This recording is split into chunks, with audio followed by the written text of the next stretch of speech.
Hey folks, welcome back. Welcome. It's good to have you here. I am excited and honored to introduce you to my guest today, Scott Merriam. Hey Scott, welcome. Hey, Forrest. Thanks for Good being being here, man. here.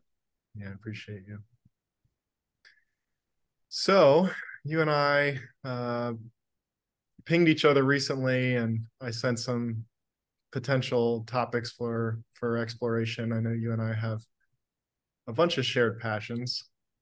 uh, a few of them, and feel free to list some off yourself, but a few of them being wholeness and emergent creativity, incubators for consciousness, incubators for the soul, for emergence, and sourcing, listening deeply for how emergence wants to emerge, how the unmanifest wants to come into form in real time, and like being deeply present and deeply available for the natural, organic, evolutionary unfolding of awareness in us as individuals, in our relationships, and in our projects in the world, in our businesses, in our communities. So yeah, there's tons of territories and topics and themes we can explore together. I wonder if there's any shiny objects in your awareness that you might want to speak to as well that we may or may not cover. Yeah, I mean, what I'm with right now, like hearing you say all that and kind of letting myself kind of feel all of that with you. Um, the thing that like arises or rises to the top for me is like something about being in the liminal space, being in the kind of in between, and and the like evolutionary impulse, which which I like often relate to or sense as a calling or like a beckoning from somewhere from the beyond. And yeah, that's like where a lot of my curiosity is these days. Like, what is that beckoning, and how do we listen into it deeply and respond? And what's the like way? What's the Yeah, in a way, what's the way to respond to that beckoning or that impulse? Feels like it's coming from within and also like coming from without, coming from something that needs or wants to be listened to. Yeah.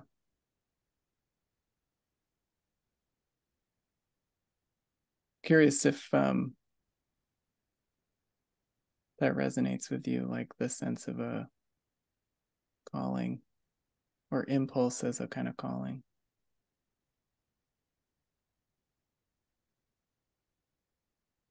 My head is nodding up and down in a yes kind of gesture. And I want to share what happens for me hearing you, and I my first impulse is a little bit of a gesture of like creating space to draw out more of what you're sharing. So I'm curious about you talk about the beckoning and the calling coming from something. I'm wondering if you could say more about something.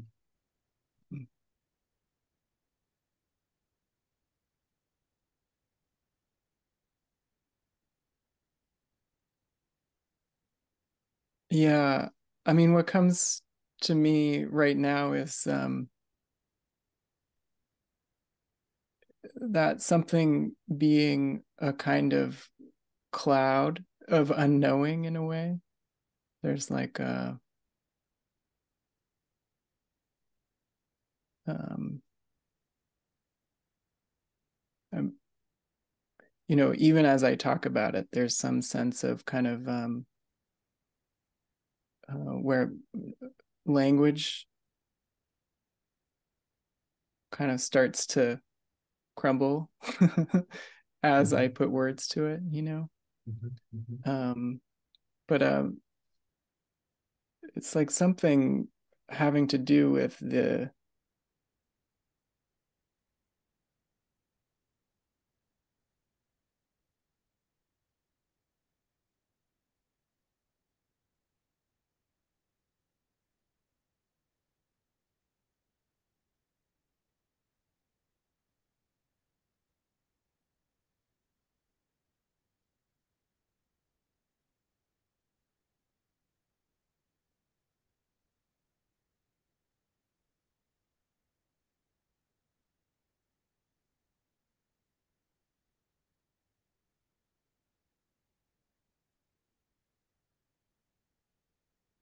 I just notice like I've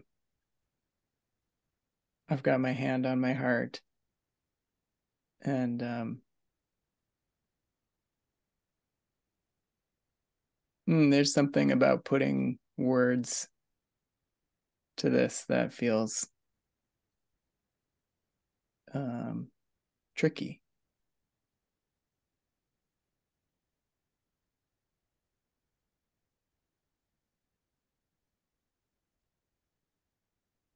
Like Witnessing listen. I'm witnessing my hand go to my heart, seeing your hand on your heart.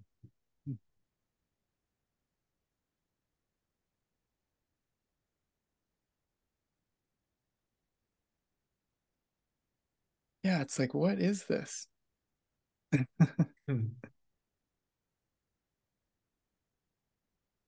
It's like, so it's like there's a way we can put so many words to it, and then there's just this question, like, what is this?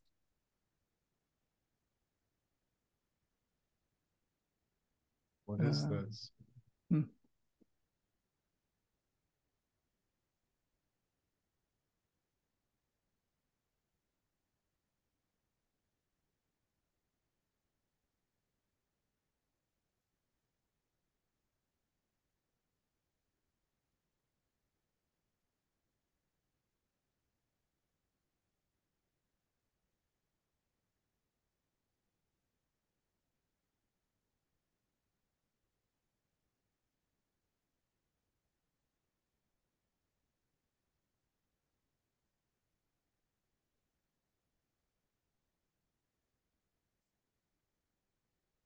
There's some curiosity over here around if we ask this, what is this? Does this respond?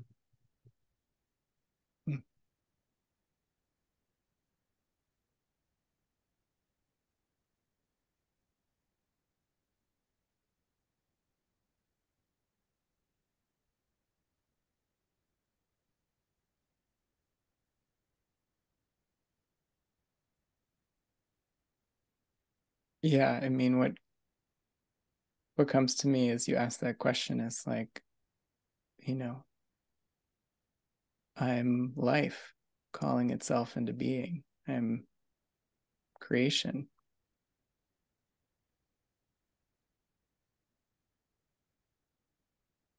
And it's kind of like it's it's like the beckoning of the muse in a way. There's a kind of allure, a kind of mystique or a mystery in not knowing, and it can arrive as an inspiration, to create something, to create some kind of form, to bring something into being, like work or a book or a business or a project or a piece of art. And there's the forms that arise in that inspiration, and then there's the this that we're talking about, which is the kind of silent stillness, unknowing that has us in a way that we are subject to in a kind of in a kind of beautiful way. I'm as we're talking, I'm reminded of being at I'm reminded of being at the volcano in Hawaii, and just being with the kind of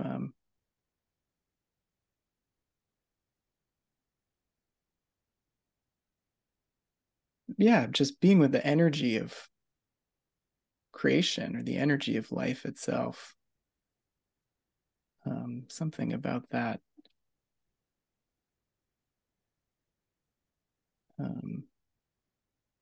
There's a kind of aliveness.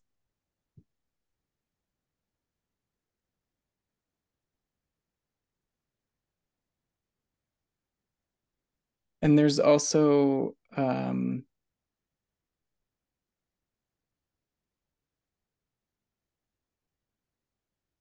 inside of this impulse or this calling to bring something into form, you know, there can be this impulse to make it right away, to like want to step into it immediately.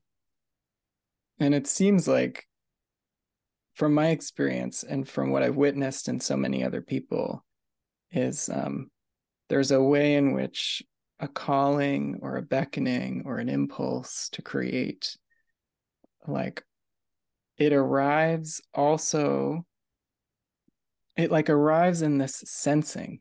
It's more this kind of like, I don't know, but there's this impulse, and there's this, maybe there are ideas.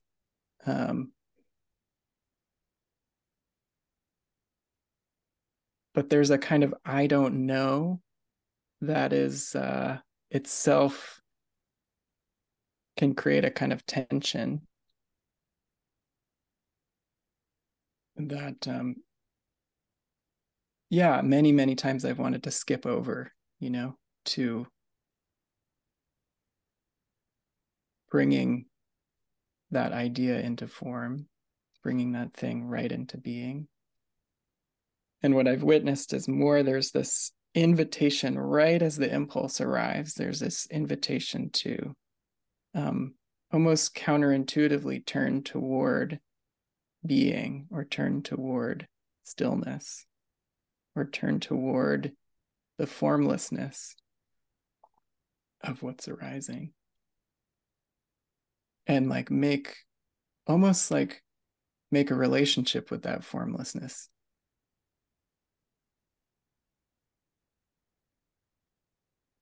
rather than trying to quickly create form. Like almost in a way, there's a sense of that kind of formless cloud beckoning wants to be known, or wants to be abided in.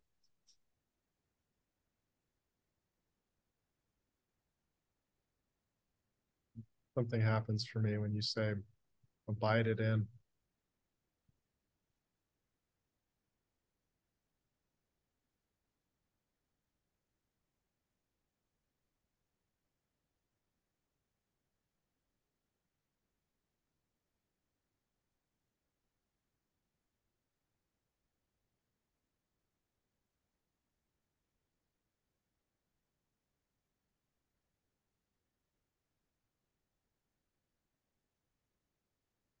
There's something about rest, you know, that feels in a way kind of counterintuitive to maybe the culture that many of us are steeped in.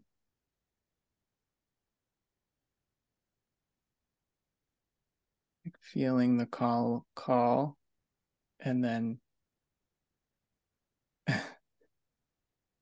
and then instead of stepping toward action, stepping toward being,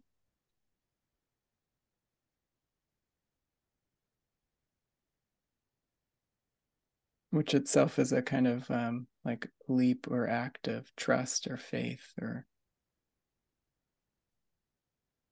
surrender. to like letting whatever it is call itself into being.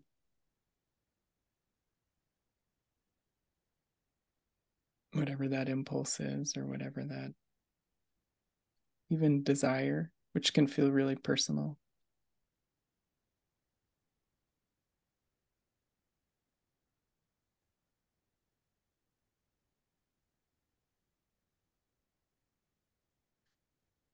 A moment ago, you were speaking about the tension in relationship with the I don't know. And I want to circle back to that and ask you, yeah, if you could say more about the tension in relationship to I don't know. Mm-hmm. Mm.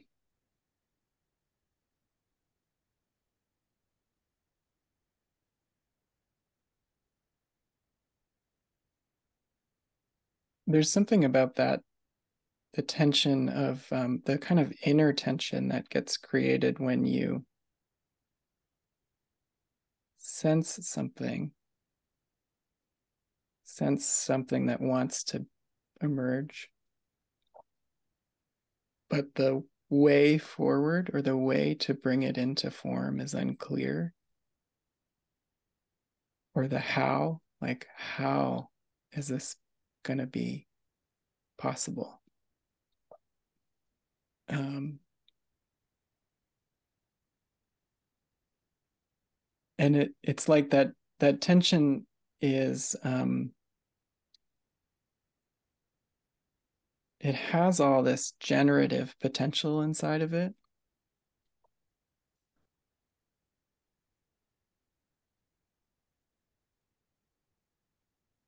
but depending on maybe your relationship to tension,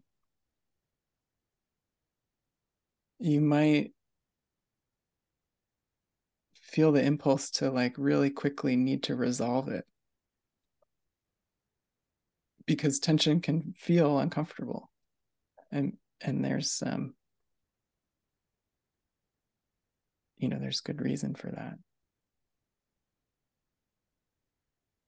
So there's some degree of like taking tension as a signal flare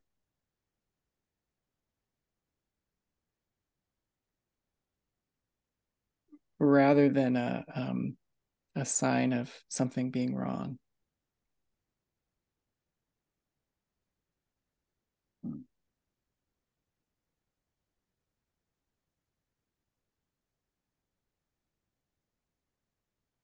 As you say this, there's a moment, uh, like a memory, a moment that pops for me of in relationship to what you're speaking to, or what gets evoked to me when you're speaking is feeling tension in the body, in the belly. And there was a story immediately associated to that tension of, oh, this is a trauma. There's tension in the body, so this is a trauma. And actually, when I zoomed out real big, I could see that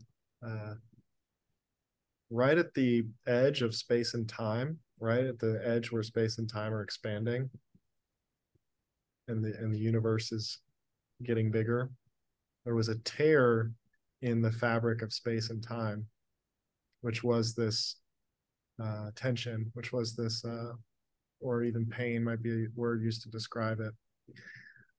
And the sensation, with the clarity of clear seeing, the sensation was actually the sensation of creation itself. And in that awareness and letting go of the story that this was a trauma, space and time kind of re-sewed themselves back together, and um, the fabric of creation itself became more whole. And just the awareness of the sensation itself is creation, not a trauma. And actually, this is a meta process issue of just immediately naming a sensation a trauma, Mm-hmm. was actually creating a trauma itself. Mm. Yeah, that was a nice illumination. Yeah, beautiful. Mm.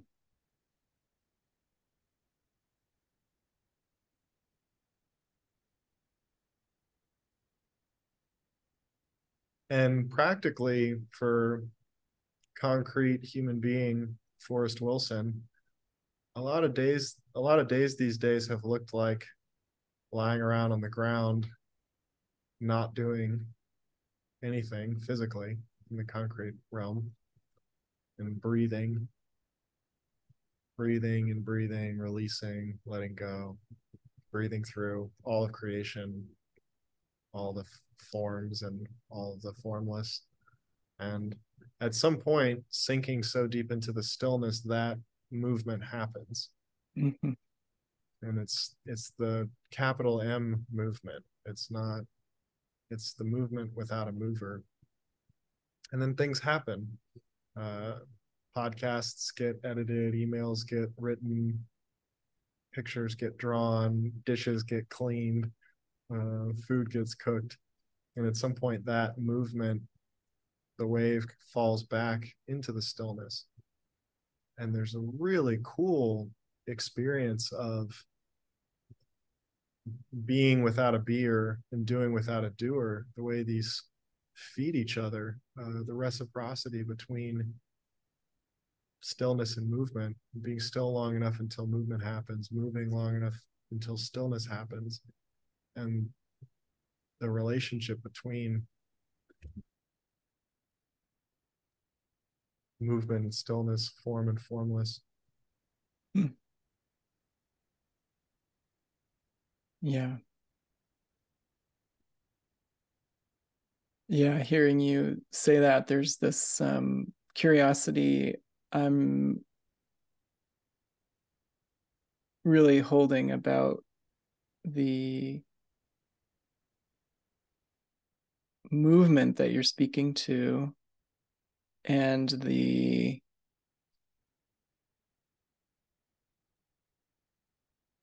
sometimes almost imperceptible thresholds that happen, like when you're saying between that stillness, like there's a kind of a movement that happens on its own.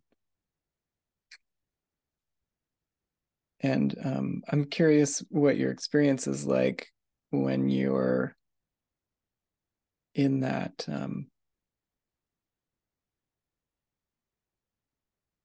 space of being and doing nothing.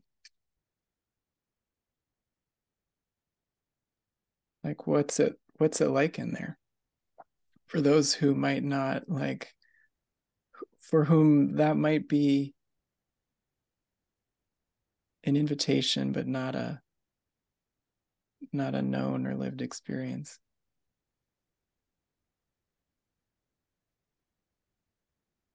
I'm appreciating for me, there's a welcoming of the larger we when you say for those who, and Mm-hmm. so my, it just, for me, there's an immediate evoking of the folks who listen to this podcast recording and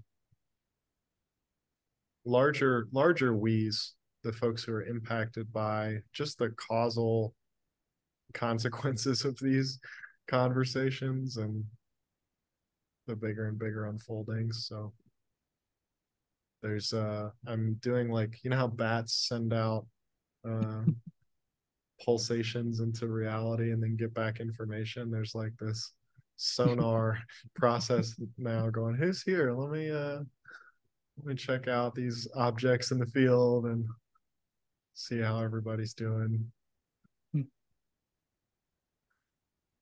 When are you listening? Where are you listening from?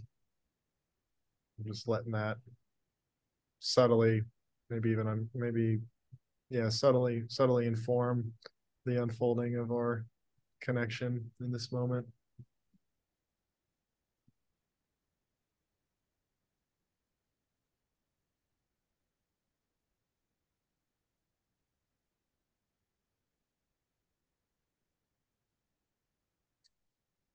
There's honestly, Scott, there's like when I get your question, I want to go so deep into the thing. And I'm like, there's a chance if I do that, I won't say anything for like 45 minutes.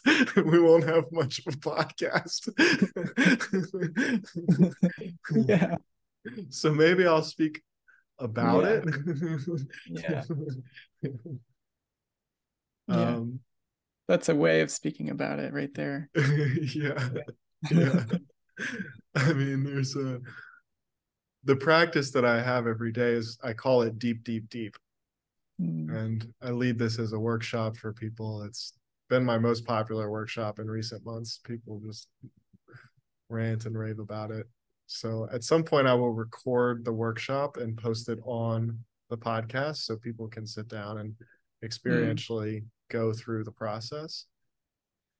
So the experience is different than me speaking about it. Speaking about it, what I'll tell you is what we do is we sink deeper and deeper and deeper and deeper into the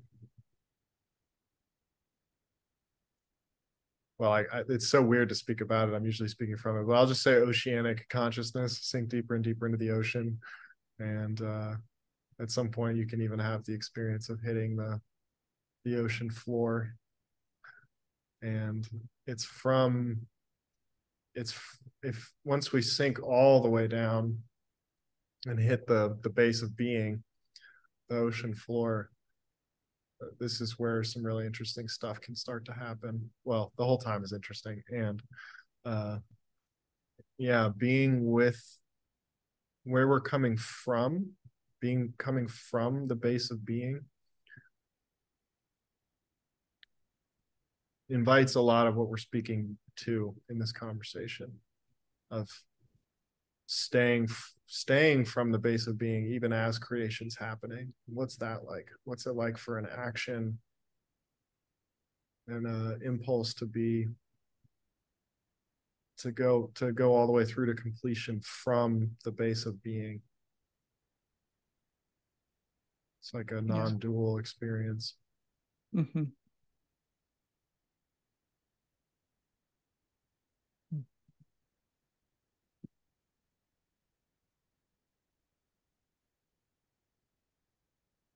There's something about letting yourself slow all the way down and go all the way down into the deep, deep, deep.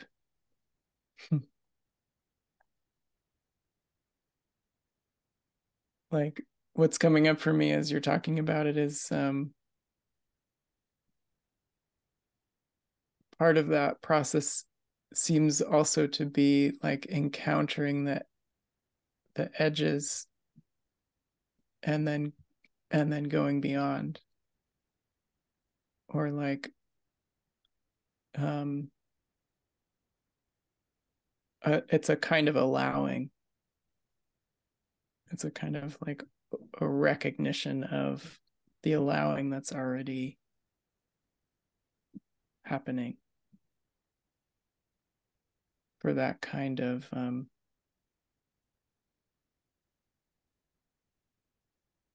depth.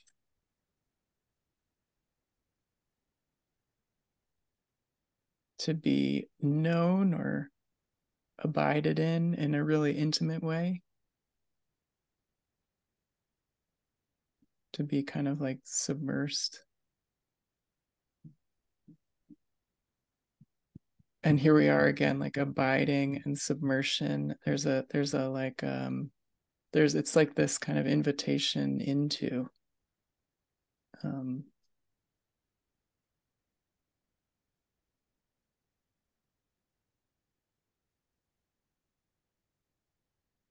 and then yeah, inevitably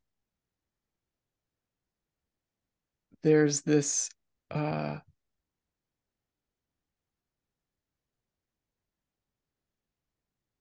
kind of, in my experience, this kind of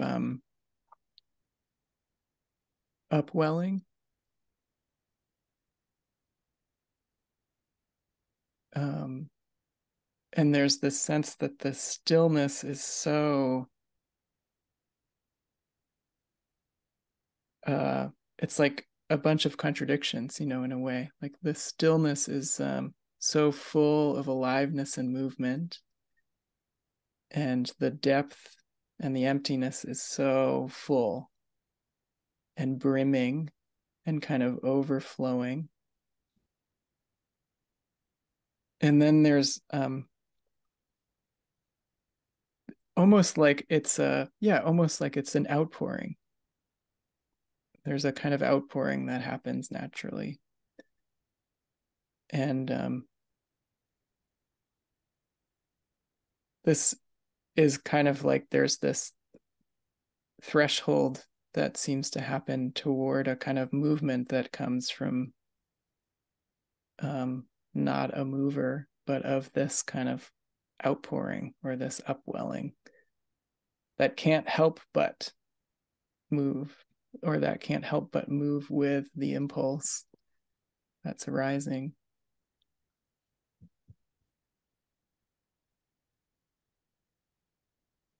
Yeah, I really the word threshold feels like it has something.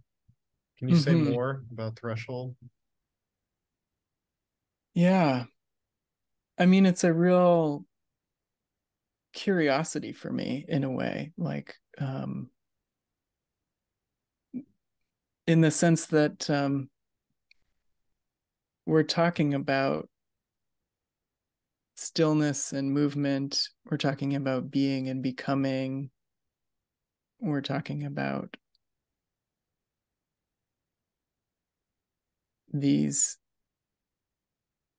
distinctions that in experience can't be distinguished between are a kind of flow. I have the image of like an infinity symbol. Um, a kind of, you talked about it recently in a post about a kind of rhythm, a kind of cyclic rhythm. And it's almost like the threshold between the out breath and the in breath, or the threshold in a, yeah, between a contraction or an expansion. It's it's almost imperceptible. And yet there's like there's some kind of shift, or there's some way that a change unfolds and a form looks different, like stillness suddenly becomes a kind of movement. And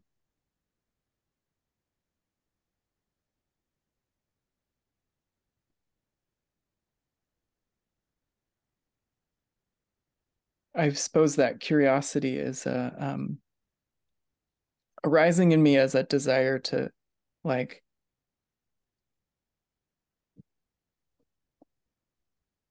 bring more attention to that in my life. And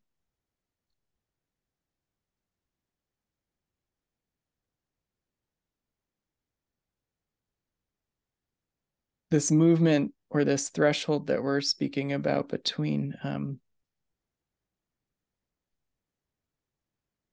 the stillness and emptiness of being, and the emergence of something, the emergence of movement, or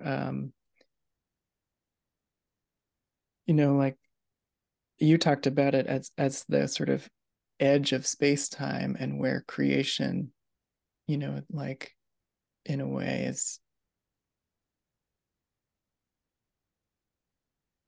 being born.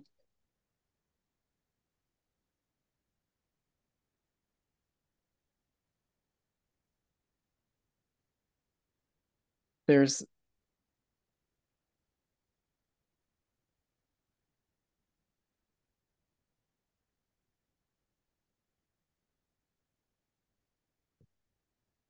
Here I am again with words.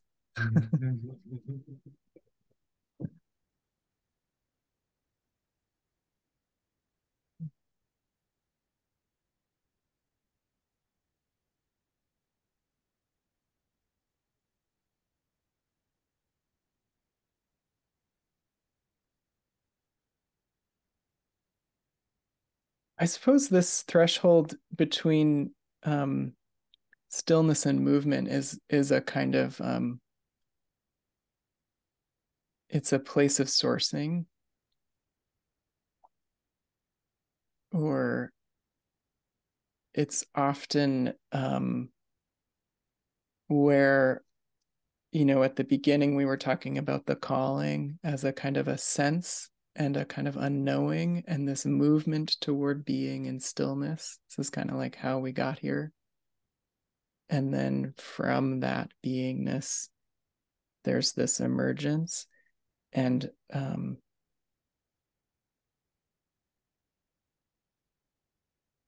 then there's like,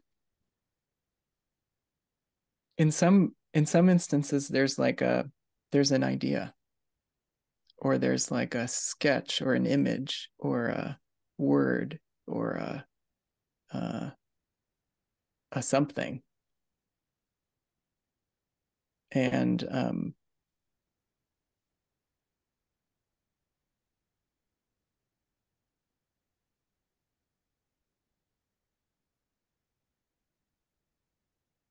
I wonder if this is another way of speaking about flow.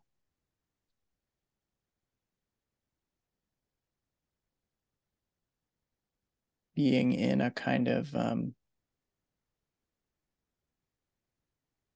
flow, or being in a kind of channel,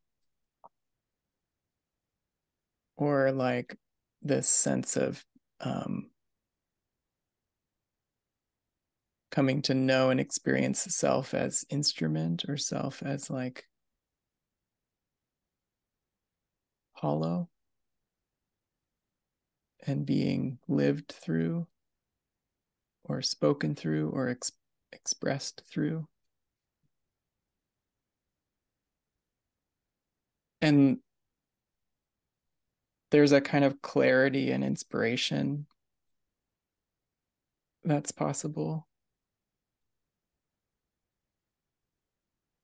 And it's, in a way, I think it's where it's like the source of art, the source of art making.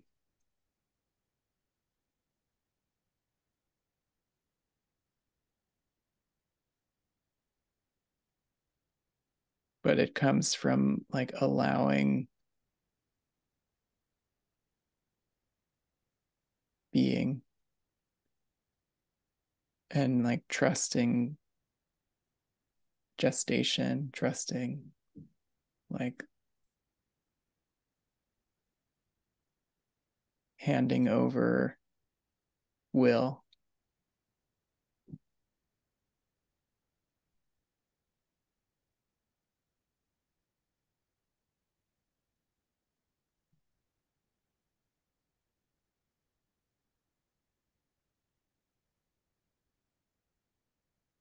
And then there's something interesting that happens, which is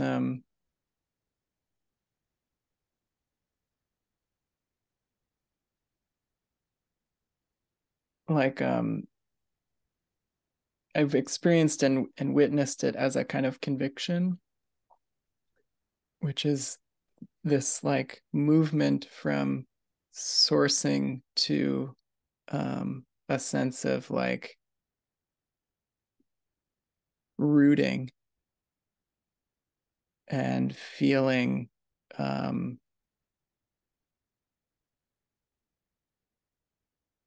kind of possibility that feels on fire. That is like a possibility of something you want to create or want to build, or that wants to come through you as like as this, like it's in your bones or in your blood or in your, like it's kind of the energy of spring, the emergence of like the way that a a seedling has to break through the frozen ground early in the spring. There's just this like force and this vulnerable, open strength and this kind of blooming, inspiring, not caring, like blossoming that happens.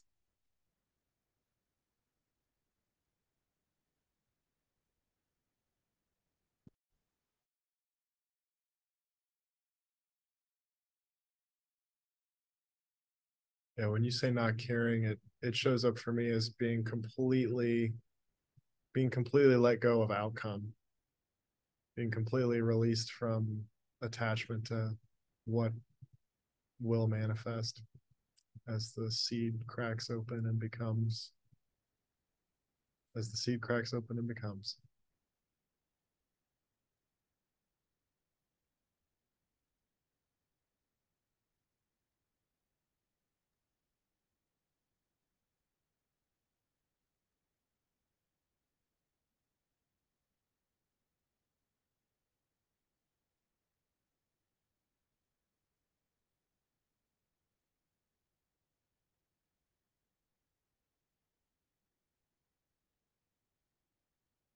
Yeah, I feel like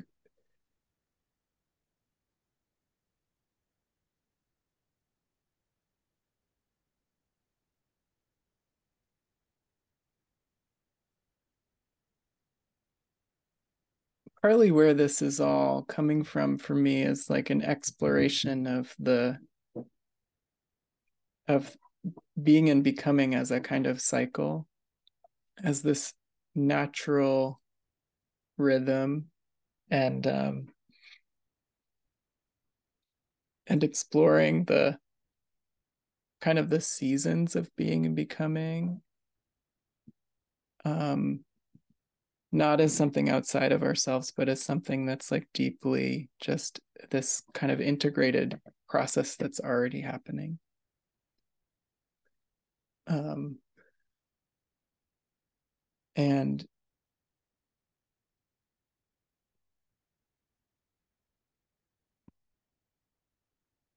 Yeah, so I'm developing in a way a kind of like a model or a way of mapping this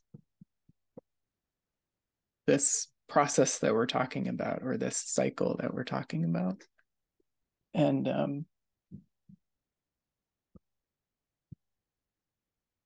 yeah, in a way as a support for people, or as a way finding tool, or as a way of acknowledging the wholeness along the way of maybe bringing something into form. I know that you and I really care a lot about the kind of birth of new forms and what's next, and supporting the people who are doing that, who are in the kind of in the work of bringing the next into being. And I think it can be hard in a way to be um, at the edges, and partly because we exist in abundance of maps and processes and tools for building things, but we don't have a lot of maps and tools for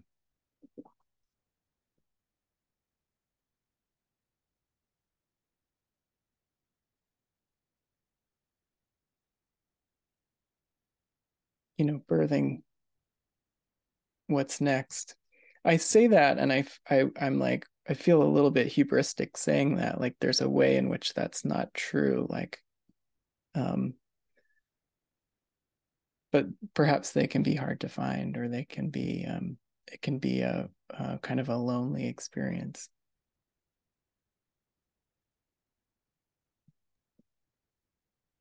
Yeah.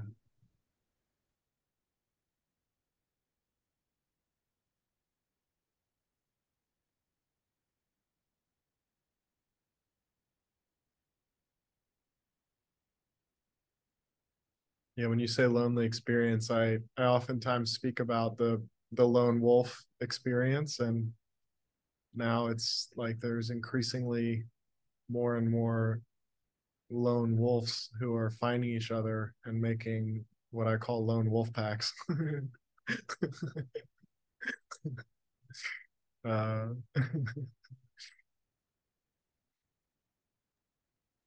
and what's important about that to me is, number one, lone wolf packs can midwife the lone wolves a bit through their experience.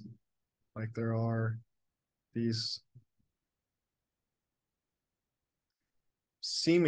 there are these archetypal signposts and inflection points and thresholds that we go through, and the, those of us who go through those can be available to folks who are going through them or about to go through them or have just gone through them. And in our passion for birthing new forms and from a new way of being, manifesting collectively, collectively manifesting a new reality that we're all walking around in and enjoying together, there's also a collective resonance field. Right? The more of us who are hanging out in deep, deep, deep, the more of us who are forming lone wolf packs, the more of us who are embodying this new way of being, the more that we collectively manifest a new reality for all to experience.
I remember when I first got a glimpse that I wasn't alone or crazy. And just thinking about, when this impulse came alive in me, and, this desire in a way to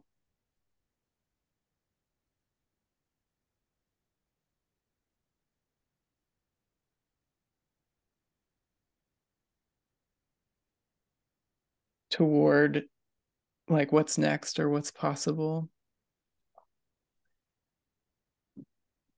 and feeling in a way like a lone wolf, and connecting with others. And this kind of astonishing journey that I went through to realize and recognize connection and relationship as a kind of like, in a way, like as the most generative resource that's available. And it arrived for me as a kind of surprise. Like, I remember feeling a kind of sense of innocence as I like came to this realization that like being in relationship with other people and in connection, and bringing my kind of heart and heart's longing into, and my vision in a way for the world, into relationship with other people, finding kind of trusted confidants and finding people in the world who were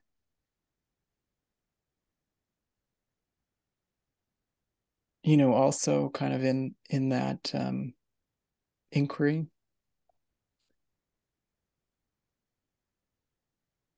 I I mean, it was a total game changer for me. And I remember feeling this sense of like, oh, I didn't know. I've been running from connection. I'd spent a whole lifetime running from connection. And kind of slowly began to realize that part of this whole process of stepping into new ways of being, like individually and collectively, and bringing new forms into being, um, making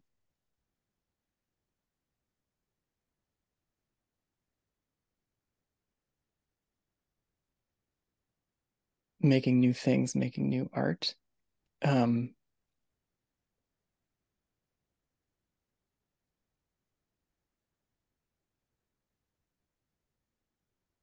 bringing that impulse into relationship has been one of the most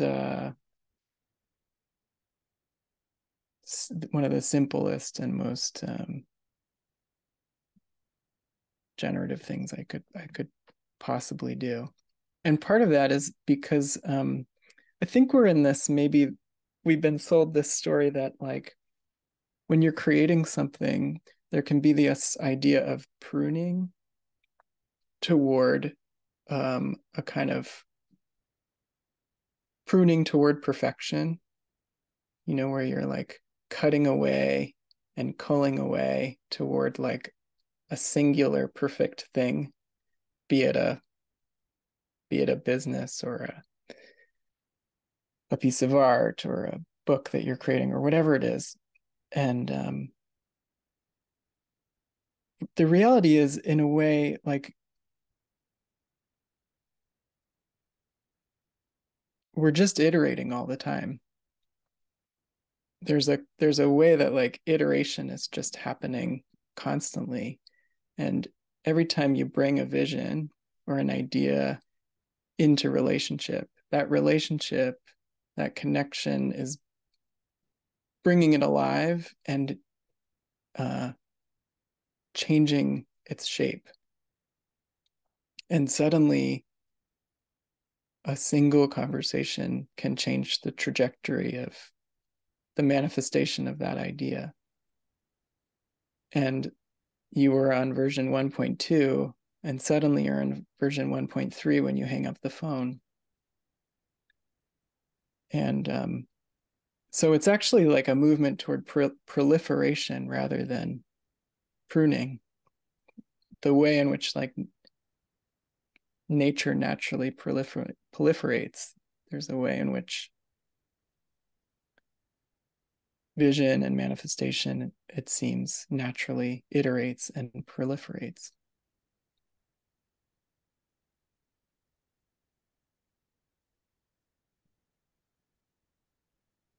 It feels like um, some real juiciness around whatever version you're at in this moment, whether that's 1.2 or 7.10, right? Whatever it is, it's like, what's the step that you're at? That's the language we use a lot in light and action, the step that you're at and the step that's coming online. And it could be fun to bring this into the practical in real time moment of maybe there's 1 or 2 or 3 iterations available for us in real time. In real time.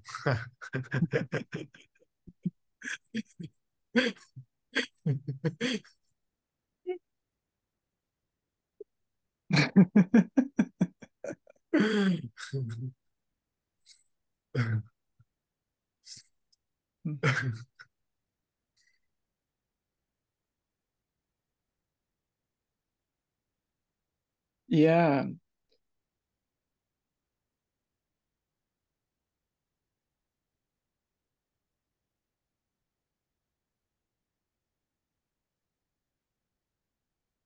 Well, it's interesting, there's this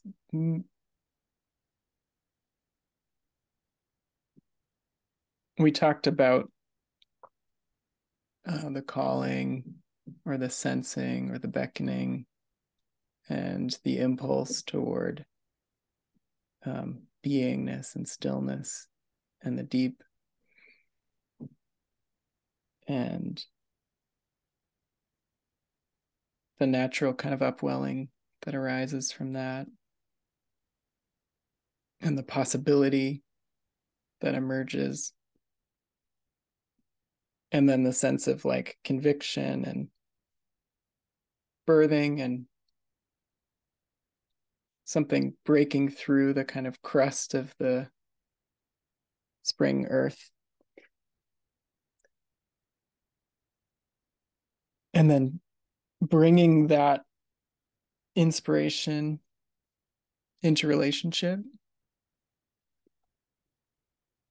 bringing that like sourced conviction into the world and letting it be iterated upon and transformed.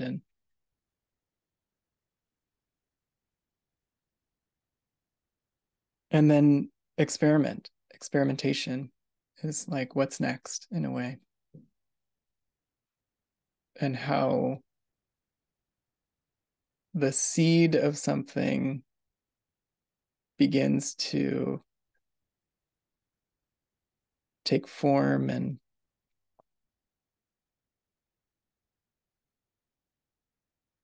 fully come through and take shape. So I would say, in my own kind of life and my own where I'm finding myself is kind of in a like cycle of this in a way, like coming through to experimenting and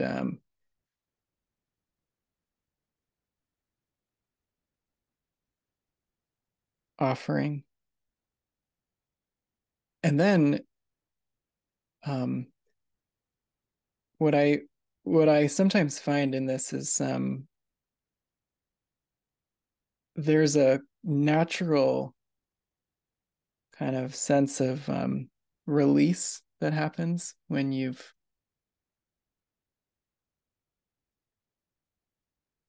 even like if you think about like making a piece of art or writing a piece of poetry or something, like you've given yourself over to whatever it is that moves you, and you've allowed yourself to birth it or bring it into being. And then there's just this natural kind of like rest or pause. It's like the body, nature just needs to metabolize and integrate and be quiet in a way. And then from that space, there's like a kind of a sensing of what might be next, a movement toward being, the arising of something, the conviction of what could be, and then the enactment of it. And so it's, in a way, it's in this like cycle.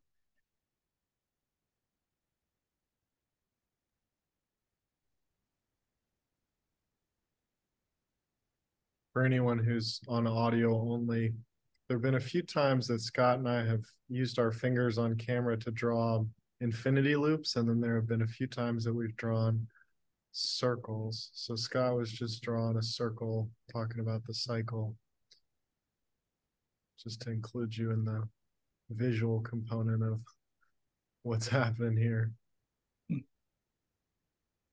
And I'll also name that there was a moment where I was seeing a spiral with the circle at each level of the spiral, the being becoming. There's this in this moment there's a circle at each stage or threshold or mile marker of being and becoming that has the circle with the infinity loop in it, and that spirals up through the evolutionary unfolding. There's these different thresholds and different tiers at each level of being and becoming infinity loop inside of a circle. And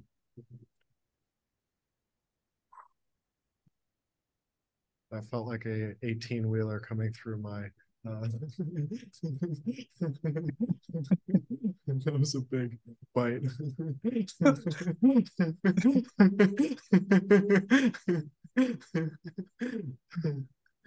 Woof.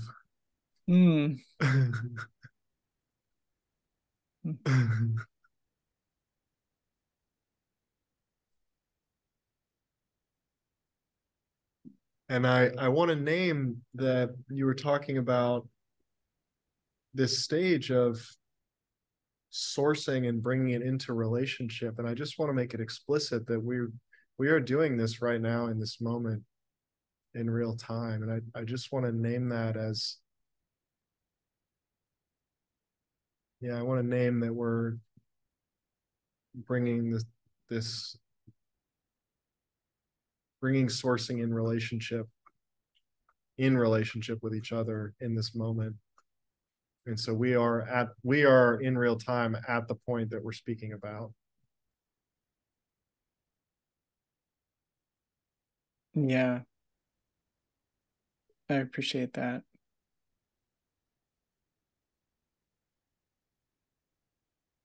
And it feels like, like often in these moments where I've brought something, I can feel it right now. There's this like sense of some possibility or potential here, and just naming that, or and often for me in a way, like it arrives as a kind of vulnerability of having shared something or having brought something forth into relationship that I'm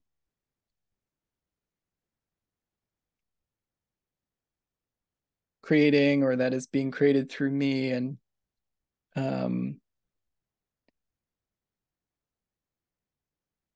there's this sense of there's this sense of not being able to get on top of it, which, for a lot of my life has been really important, to like be able to kind of understand or figure out with the mind how it's all going to work out or what's happening. And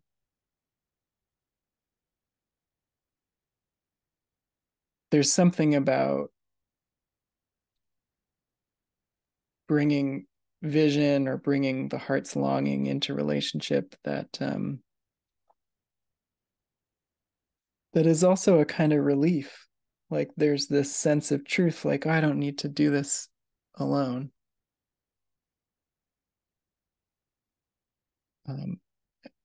it's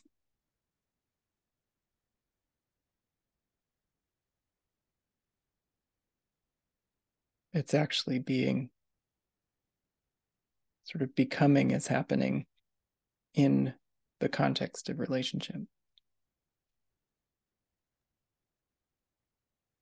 I don't know if this is happening for you, but there's quite a palpable shift in experience for me right now. Like the vibration of the field has shifted. There's quite a bit more jumpiness in experience for me of like I'm doing this gesture with my hands of like a flashing, and there's a dog in the room that I'm in that's been napping and now has jumped up and walking around me and looking at me and asking me to let it outside, and the air conditioner unit in the room changed, and there's just quite a bit of like happenings happening right now in experience. And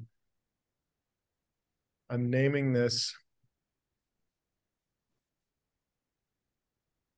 and I'm seeing the dog scratch on the door. So I'm gonna, when I give this back over to you, I'm gonna mute and listen to you while I let the dog out.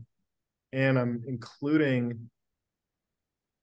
I want to include you and the listener in the experience of this. Often happens of, we've been sinking deeper and deeper into stillness and speaking from stillness in some moments in this recording. And then there's this big woof that comes.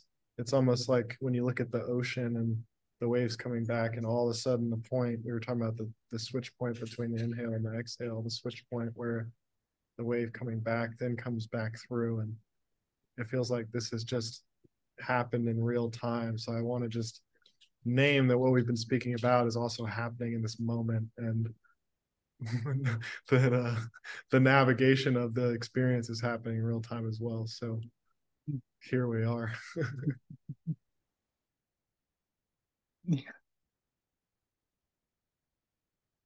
Yeah, and there's I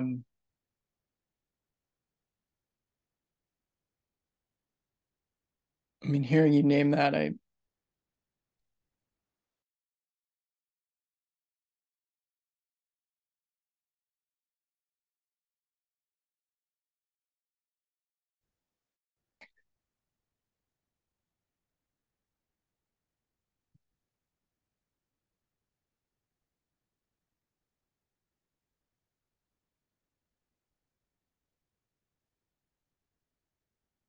yeah, I think there's for me there's often been an impulse to like a sense that I need to be in control of something or manage something. And in a way, this is where like a kind of like a sense of overwhelm can arise, or a sense of like, and then the like the desire to be perfect, or push harder, or um it's like right when this shift that you're talking about happens, it's like, yeah, it's just, this is where the possibility of like overwhelm can happen. Yeah. And again, it's speaking back to like just this truth that like we can't do this alone. The lone wolf can't. uh these are um these are tumultuous waters. Mm.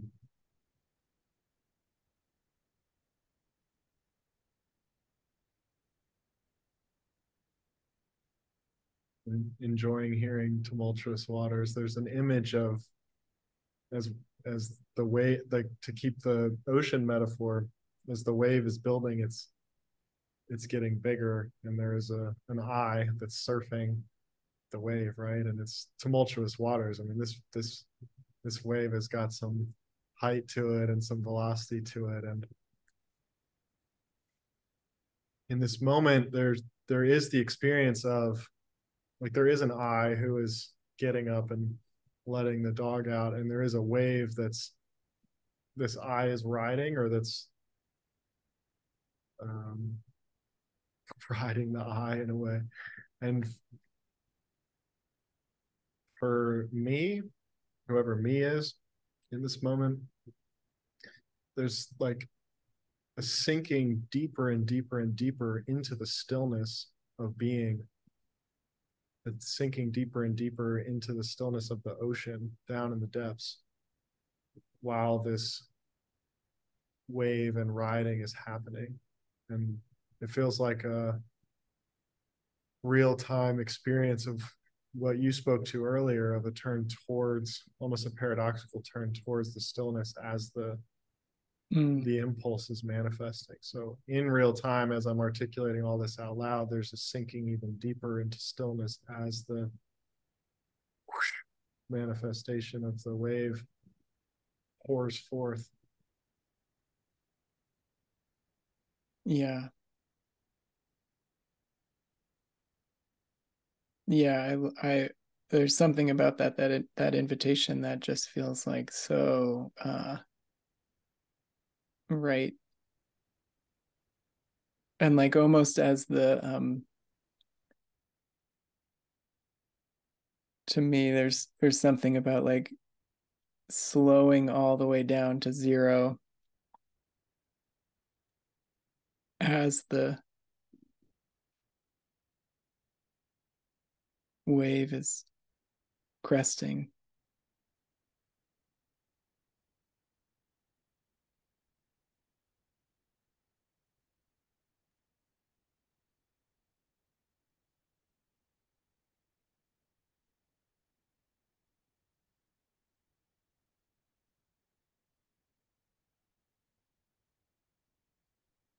In a little bit more of a human, in a little bit more of a human way, how this has practically showed up for me is, there were many times in my life where this wave would come through, and there's quite a bit of excitement and exuberance and exhilaration, and there could be times of jumping in a almost chaotic, spun out action flow, or turning on a bunch of music and getting really elated, or uh,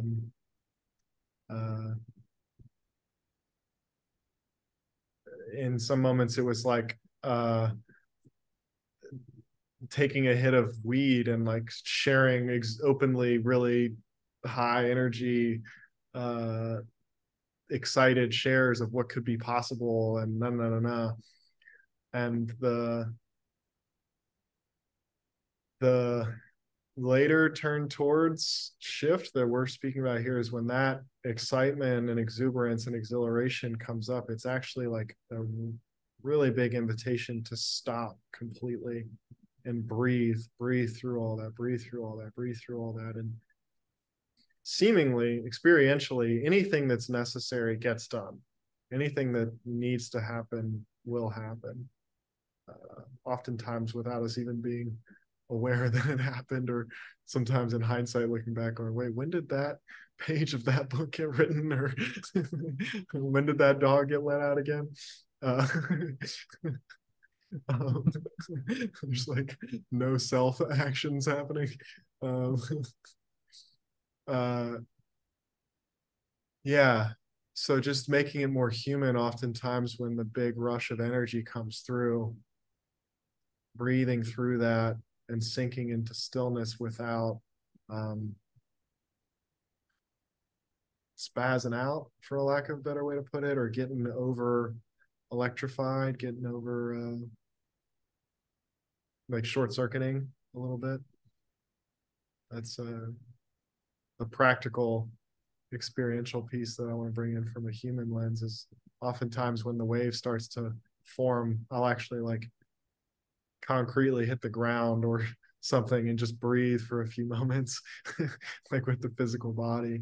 And then there will be it's almost like the undercurrents really connecting deeply to the riptides and the undercurrents that have a little bit more pull and deeper threads and trajectories that flow out more fully and less chaotically. Mm-hmm. Yeah. Yeah. And I find sometimes, in this space that we're talking about, I've, you've named the kind of like chaotic, I named overwhelm. There's also the possibility of experiencing a kind of disorientation. Um, and yeah, grounding and also what's really coming up for me is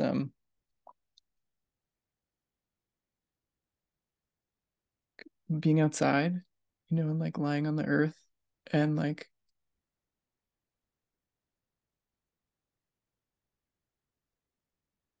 putting your face in front of a tree or something. There's just some way of like remembering um or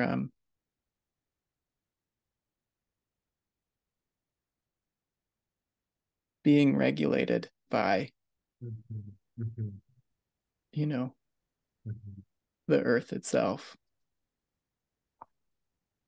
in the way that just can effortlessly happen just by being outside. So yeah. Yeah, we have this for the physical body and nervous system, and I often use this term causal co-regulation. There's times where our field of awareness can get super jittery and jumpy, and we need uh, the best for me is getting a hug from someone who can hold the totality of our being. So you do get the physical nervous system, but you also get the big field is being held and cohered with as well. Someone who can really be fully present with all that is, as we're feeling a little bit jumpy and dysregulated, being present with all that is. That's a that's a treasure for sure. Yeah.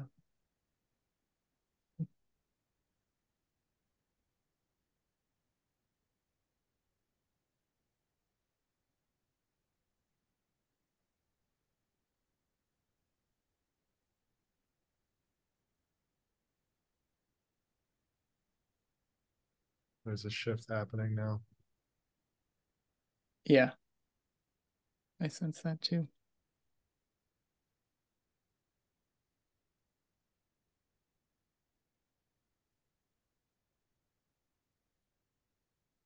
Big wave.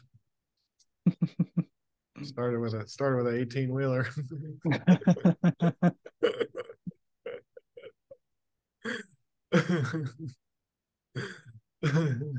Make way. Make way. Cannonball.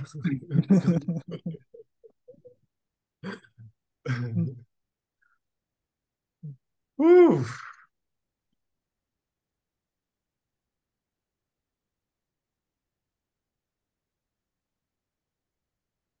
For those of you who are on just listening, Forrest is his background is this beautiful painting of a school of fish with like big eyes, and Forrest's form is um, melting back and forth into this fish painting throughout this whole conversation.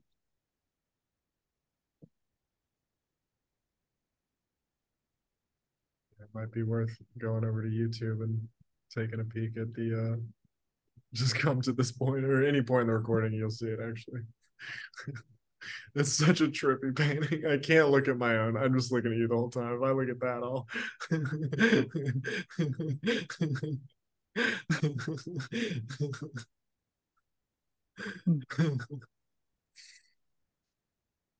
In feeling the shift, what's happening for me is you mentioned the experimentation, and I got this sense of, yeah, coming out in the world and an offering, and what's happening with you in relationship to inviting folks into the ways that you play with this. So I just want to create space for you to share any Mm-hmm. offerings that you have, or uh, products or invitations, ways people can engage with you, and what you're up to, what's lighting you up right now. Yeah. Yeah. Thank you. Yeah. I mean, my main interest right now is like supporting people in navigating this territory, and like really it's coming from this sense of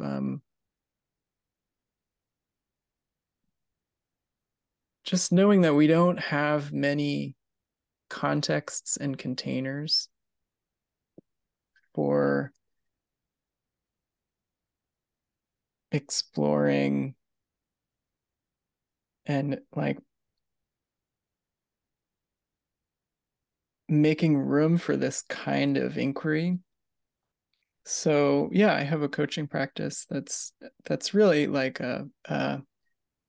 it's really like a mentorship. It's like a way of walking alongside people in a really intimate way.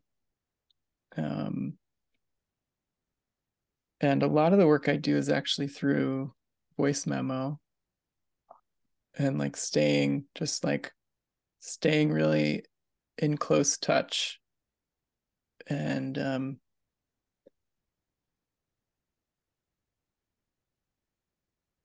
being in the kind of day to day, which is in a way like there's a way that the sort of coaching and therapeutic model has felt kind of removed from life. It's like you go into the office or you have your Zoom call and it's 1 hour every couple of weeks or whatever it is. And I've just found that working with people,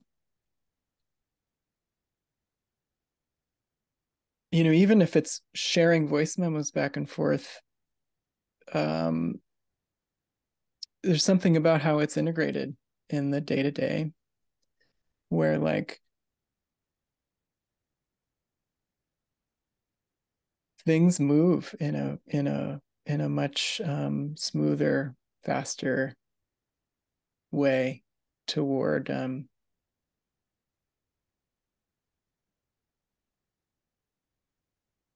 toward clarity.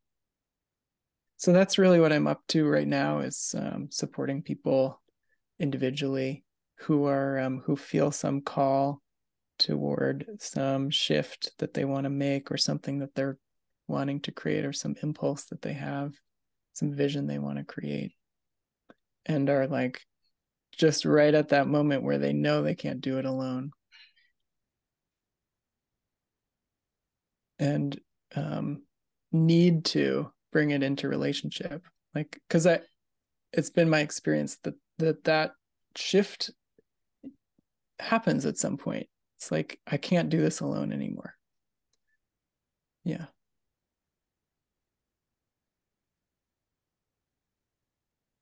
Yeah, I feel so deeply resonant with you in this. I have folks who sign up with me for 6 months or a year, or a period of time, and we do voice notes and texts, and just have that. I mean, I do a weekly call as well, and I like that you're speaking to the foregrounding the voice notes, because that's really where the magic happens. Is Mm-hmm. I just got out of this meeting, X, Y, and Z happened, or I'm going to this thing, and no, or yeah, it's been a treasure for me to get to be in relationship with people in real time, not Mm-hmm. just have a weekly session and talk about what happened a week ago, but to feel where you're speaking from in the moment it's happening, and the transmission of it, the reverberation of the voice, and yeah, yeah. Yeah. So feel resonant with you. How if I mean, I imagine folks who are listening to this podcast and feeling deeply resonant with you can find you through your website and social media. Do you want to put some of your information out there of how folks can connect with you? Yeah, I would say you can visit my website at scottmerriam.com. And yeah, I encourage you to subscribe to my newsletter. And I'm also on Instagram. You can find me there, share some musings there. And yeah, would just welcome anyone who feels resonant or just wants to connect and have a conversation. And totally, that's like my door is wide open. I'll link your website and your Instagram in the show notes. So another easy way to find it for y'all listening is just go to the show notes and feel free to message me if you would like to connect with Scott, and or for some reason not able to find him, I'm happy to put you in touch.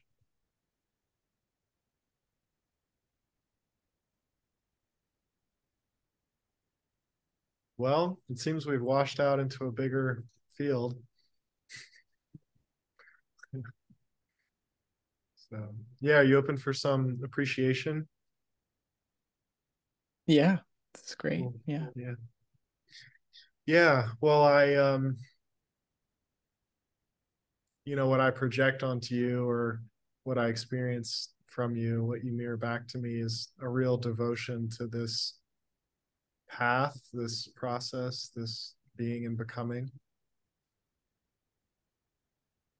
In my experience, we can only give a embodied transmission in the way that you have here today with me, when we're really, really playing this game.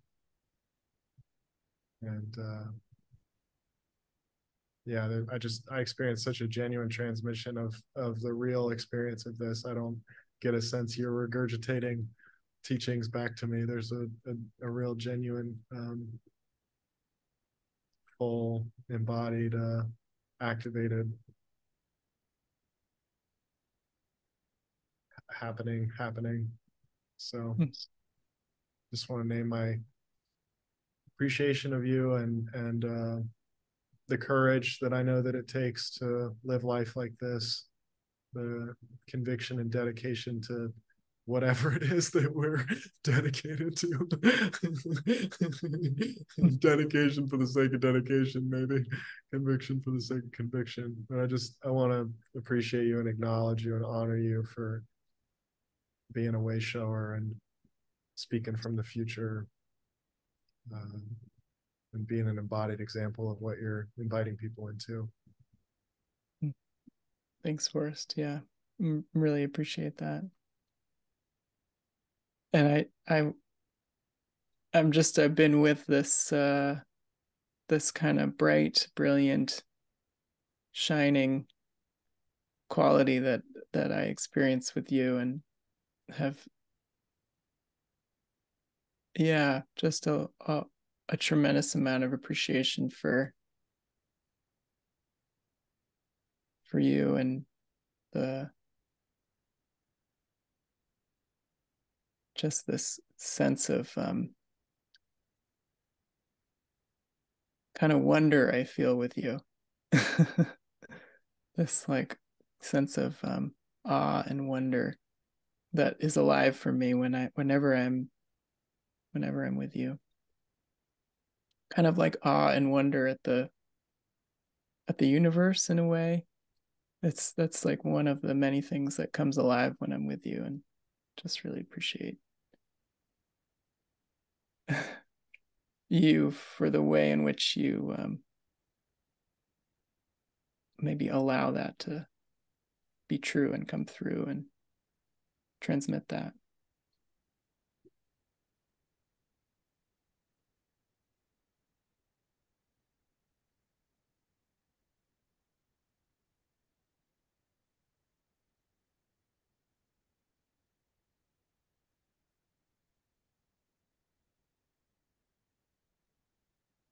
Feels like a good point to pause for now. Yeah.